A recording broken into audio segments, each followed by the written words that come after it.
noches chicos, bueno, buenas noches para mí, buenos días, buenas tardes para ustedes. La clase de hoy vamos a hablar sobre las patologías articulares más conocidas como las artropatías. Estas se refieren a lesiones que afectan a la articulación y se pueden clasificar en dos grandes grupos. Una que son de características inflamatorias y otras que están asociadas a la afectación del espacio articular desde el punto de vista degenerativo.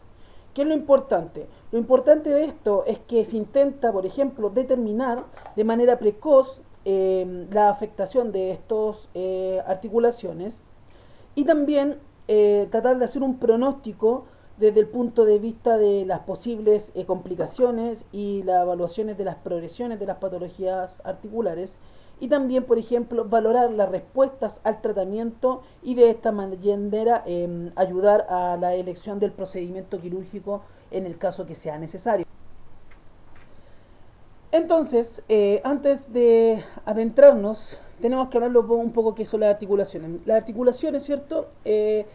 Son tipos de uniones que existen entre dos huesos o más bien entre un hueso y un cartílago y se pueden clasificar en dos tipos. Una, dependiendo de sus movimientos o su fisiología y por otro lado, dependiendo de la estructura o la función que cumple.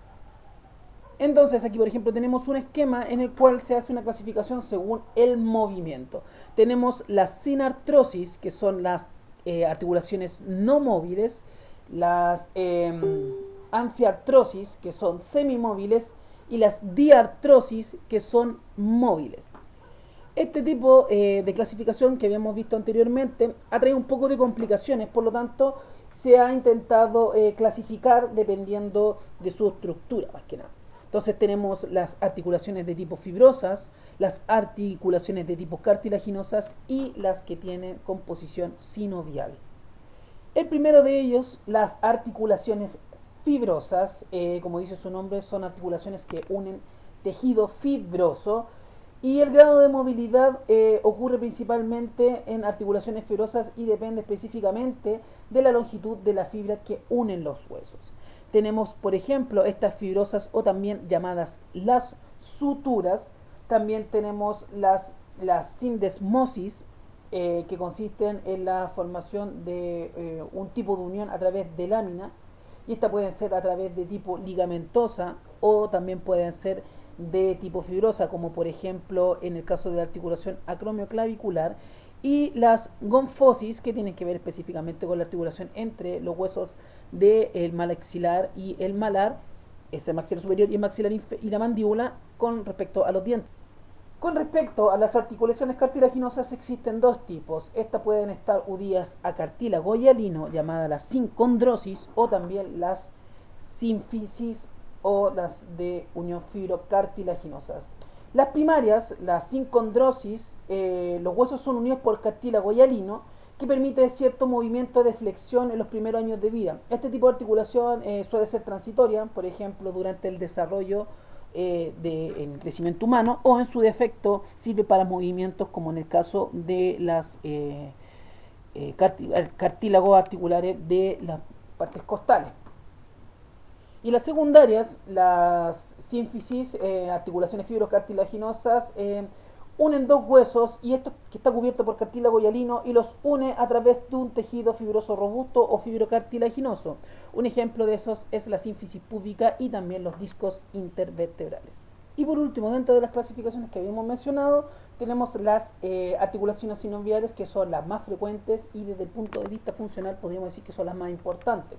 Estas articulaciones permiten el movimiento libre entre los huesos y son típicas en casi todas las articulaciones del miembro superior e inferior. Se denominan, ¿cierto?, de este tipo sinovial debido a que contienen sustancia que lubrica la articulación, que es el líquido sinovial, y también está tapizada por una membrana o lo que se le conoce como la cápsula sinovial.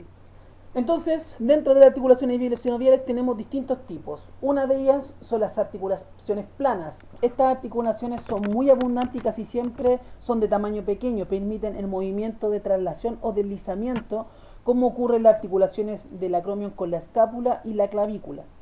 En este caso también podemos encontrarlas a través de las articulaciones de las unciformes. Por otro lado, tenemos las articulaciones en bisagras y estas se mueven en un solo eje, o sea, son monoaxiales. Permiten el movimiento en ángulo recto de los huesos y un ejemplo de ellos es la articulación del codo. También tenemos las articulaciones sencillas de montar. Estas articulaciones biaxiales se denominan así porque las caras que se oponen entre los huesos forman como una forma como de silla de montar. Eso quiere decir que uno tiene una cara convexa y otra tiene una cara cóncava. Un ejemplo de ellos son las articulaciones metacarpo-falángicas del primer dedo en el caso del pulgar. Por otro lado tenemos las condilias, que se tratan de articulaciones biaxiales que permiten el movimiento en dos direcciones. Estas articulaciones tienen dos ejes perpendiculares entre sí y que permiten los movimientos de flexión y extensión. Un ejemplo de ellas son las rodillas y también el codo, específicamente el radio con el húmero. También tenemos las esferoides, que son articulaciones multiaxiales. Un ejemplo de ellas es el hombro y por lo tanto se pueden mover en varios ejes. Se trata de la articulación muy móvil, donde la cara escafoide del hueso se mueve dentro de una cavidad, como por ejemplo también la cadera. Y por último tenemos la articulación en pivot, que es una articulación uniaxial y permite la rotación. Un ejemplo de ellos es la articulación atlanto-axio-ibi. Ahora bien, existen tres características fundamentales de las articulaciones sinoviales. Primero, poseen un espacio donde se articulan los huesos que se llama la cavidad articular. Tienen un tejido característico que es el cartílago articular, específicamente un cartílago de tipo hialino, y además lo envuelve una cápsula que se llama la cápsula articular y que está formado por una capa externa que es la membrana fibrosa e internamente una membrana que se llama la membrana sinovial. El cartílago de este tipo de articulaciones es un tipo hialino, o sea, contiene muchas fibras de colágeno. No posee inervación ni tampoco irrigación y se nutre principalmente por el líquido sinovial que cubre toda la superficie. El tema importante de esto es que esta carilla o este tipo de tejido está conformado principalmente por capas de hidratación, o sea, tienen bastante contenido líquido y su espesor varía dependiendo de la estructura, que van desde aproximadamente los 0,5 milímetros hasta los 3 milímetros. Entonces, por ejemplo, aquí tenemos una representación esquemática del cartílago articular y podemos ver que el cartílago articular es macroscópicamente brillante, blanquecino y es resbaloso debido al líquido sinovial. El 75% del peso del cartílago está dado principalmente por agua y el peso en seco está principalmente dado por el colágeno. Podemos encontrar tipos distintos de colágeno, principalmente el tipo 2. Histológicamente está formado por una matriz celular que está compuesta por colágeno, proteoglicanos y otras células, que en este caso son los condrocitos, de hecho son las únicas células que existen. Y este cartílago hialino está hacia profundidad o debajo de él, encontramos directamente lo que es el hueso subcontral, y que es muy importante porque muchas patologías de la articulación vamos a observar signos radiológicos en esa zona. También entonces debajo de ese hueso subcontral vamos a encontrar lo que es el hueso propiamente tal, que es el hueso esponjoso.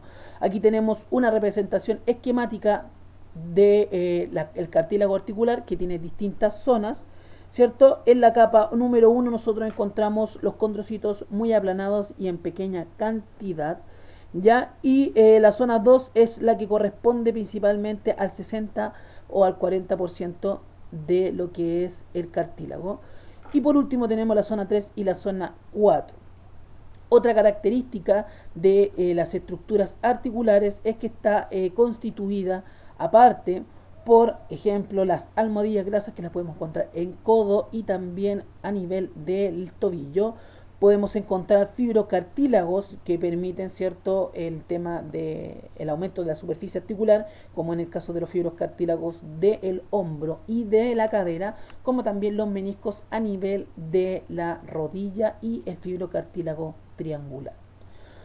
Por lo tanto, Las artropatías las podemos distinguir en dos. Una, las artropatías degenerativas y las artropatías inflamatorias. En esta clase hablaremos exclusivamente de las patologías degenerativas. Los principales métodos de estudios que vamos a utilizar en este caso son los estudios radiográficos. Existe un consenso, por lo menos yo los papers que he leído, es que efectivamente los autores hablan de que el método de elección para evaluar las artropatías degenerativas es la radiografía, por un tema de accesibilidad, por un tema de costo, y como tiene una alta incidencia y prevalencia en los pacientes adultos principalmente, es principalmente por un tema de costo, ¿ya? Por lo tanto, es un examen que se evalúa principalmente, o sea, es una patología que se evalúa principalmente por la radiografía. En este caso, por ejemplo, vemos una radiografía de rodilla donde podemos especificar de que para la evaluación de las patologías degenerativas, específicamente del miembro inferior, siempre conviene hacerlas con carga. En el caso de la tomografía computada se utiliza principalmente, debido a su tema de accesibilidad y costo, para estudio de planificaciones preoperatorias, como por ejemplo la instalación de prótesis o en el caso de estudio de complicaciones. Ya la resonancia magnética es el estudio de elección para la evaluación de patología, ya que no solamente entrega información sobre lo que es la patología propiamente tal, de degeneración ósea, sino que también te permite evaluar estadios iniciales, como por ejemplo el desgaste articular. También permite evaluar el compromiso de partes blandas, como por ejemplo los ligamentos, los meniscos, compromiso del espacio articular, como por ejemplo la producción de líquido sinovial, que es el derrame articular. Y por ejemplo, es una resonancia. Y aparte, en la actualidad, en los equipos más actuales, principalmente en los equipos de 7 Tesla, se puede ver, ¿cierto?, con mayor detalle las distintas capas y pueden hacerse estudios precoces. También, por ejemplo, se pueden hacer estudios de la evaluación de las distintas capas mediante los estudios que se llaman los mapping, tanto los mapas T1 como los mapas T2, que te permiten, ¿cierto?, determinar estadios precoces de las patologías degenerativas. En el caso de la ecotomografía, está destinada específicamente para el diagnóstico de aumento de partes blandas, principalmente cuando existen derrames articulares masivos y cuando se intentan ver colecciones de líquido sinovial, como son los quistes sinoviales. Uno de ellos es el quiste de Baker a nivel de la rodilla. Y por último, dentro de los métodos de diagnóstico que aportan información, pero no desde el punto de vista de la utilidad en el diagnóstico, debido a que tiene una alta sensibilidad pero baja especificidad, es el examen de medicina nuclear, ya que este permite visualizar la distribución de alteraciones de grandes o pequeñas articulaciones, pero principalmente de carácter inflamatorio, específicamente cuando son asociados a patologías inflamatorias como la de reumatoidea, psoriática o también a procesos de infecciones como la artritis séptica. Con respecto al estudio radiológico, nosotros lo que podemos valorar principalmente son distintos signos. Uno de ellos es la alteración de las partes blandas. En el caso del aumento de partes blandas, este puede ser simétrico, periarticular, como sucede en la artritis reumatoidea, o también puede ser difuso y también fusiforme, como en el caso de la artritis psoriática. También podemos evaluar, por ejemplo, cuando existe depósito de cristales, en el caso de la artropatía gotosa, que generan un aumento de partes blandas, como sale especificado aquí en esta flecha. También podemos demostrar la presencia de calcificaciones dentro de la articulación por depósito de calcio, específicamente en la calcinosis. También podemos ver alteraciones de la mineralización ósea, como por ejemplo esclerosis subcondral en el caso de las patologías degenerativas, o en este caso, como muestra la imagen, formación de osteofitos o formaciones óseas.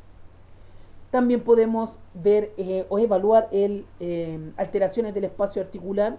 Una de esas es el estrechamiento del espacio articular, que puede estar asociado a un proceso degenerativo o un proceso infeccioso debido a la destrucción del cartílago.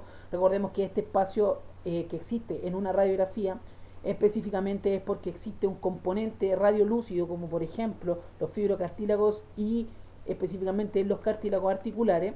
Y también podemos ver ensanchamiento del espacio articular, pero eso ya es como, desde el punto de vista un poco infrecuente.